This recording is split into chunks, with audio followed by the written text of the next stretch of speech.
আজকে সবার সম্মানিত অতিথি, মাননীয় বিশেষ অতিথিবৃন্দ, উপস্থিতি আমার শ্রদ্ধেয় শিক্ষক বিন্দু, আমার প্রিয় সহপাঠী এবং আমার বড় ও ছোট ভাই বোনেরা, সকলকে জানাচ্ছি আমার শুভেচ্ছা ও সালাম। আসসালামু আলাইকুম।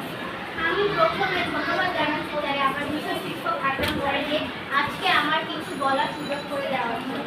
আজকে আমি যে বিষয়ে কথা বলতে যাচ্ছি সেটি হচ্ছে আমাদের দেশের বৈষম্য বিরোধী ছাত্র আন্দোলনের ব্যাপারে এর শিক্ষা ও করণীয়। বর্তমানে আমাদের কি কি করা উচিত এবং এর থেকে আমাদের নতুন বাংলাদেশ আবার কিরকম হয় এর ব্যাপারে আমি বলতে যাচ্ছি। স্বাধীনতা অর্জনের চেয়ে রক্ষা করা কঠিন। আমরা 5ই অগস্ট নতুন করে স্বাধীন হলাম, এক স্বৈরাচারী শাসকের হাত থেকে রক্ষা পেলাম। শুধু স্বাধীনতা পেলেই হবে না, এর রক্ষা করার দায়িত্ব আমাদের। বর্তমানে দেশের আইন শৃঙ্খলা বাহিনীর অবস্থা অনেক দুর্বল। বর্তমানে দেশের ট্রাফিক পুলিশ, আইন শৃঙ্খলা বাহিনী অর্থাৎ পুলিশ দেশে কোনো কাজই করছে না। তাই দেশের পুলিশ ও ট্রাফিক পুলিশের কাজ আমাদের নিজেদেরই করতে হবে। দেশের রাষ্ট্রীয় সম্পদ আমাদের নিজেদেরই রক্ষা করতে হবে।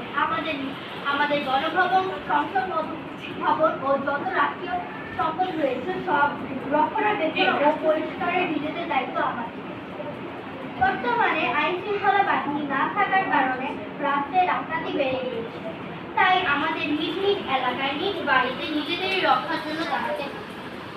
বর্তমানে আমাদের দেশে অন্তর্বর্তী সরকার গঠন হয়েছে। আমরা আশা করতে পারি এই অন্তর্বর্তী সরকার আমাদের দেশে সুষ্ঠুভাবে পরিচালনা করবে। আমাদের বীর শহীদের রক্তের বিনিময়ে পাওয়া এই দেশে সঠিক পরিচালনা করতে হবে, যাতে নতুন করে আর কোনো স্বৈরাচারী শাসক আসতে না পারে। আমাদের দেশে শিক্ষা ব্যবস্থাকে নতুনভাবে গঠন করতে হবে। কেন না, শিক্ষাই জাতির মেরুদণ্ড। একটি জাতিকে উন্নয়ন করার জন্য এর শিক্ষা ব্যবস্থা ভালো করতে হবে। তাই যদি আমরা শিক্ষা ব্যবস্থাকে উন্নত করতে পারি এবং আমাদের শিক্ষাকে ভালো করতে পারি, তাহলে আমরা এই আধুনিক বাংলাদেশ পাবো। আগামী বাংলাদেশকে আমি একটি গণতান্ত্রিক দেশ হিসেবে দেখতে চাই, যেখানে ভোটাধিকার, মৌলিক অধিকার, বাক স্বাধীনতা এবং সঠিক আইন ব্যবস্থা থাকবে, যেখানে মানুষ তার সঠিক বিচার পাবে।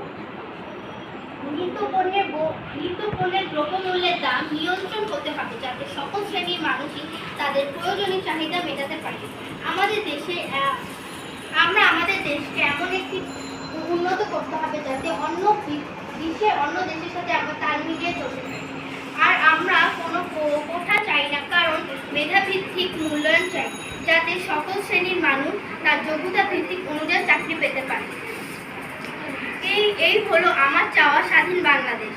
আমাদের দেশকে উন্নত করার জন্য আমাদের সবাইকে এক হয়ে কাজ করতে হবে, কেননা একতাই বল। আজকে একতার জন্যই আমরা এই স্বৈরাচারী শাসককে নামাতে পেরেছি। তাই আমি বলবো একতাই হচ্ছে বল।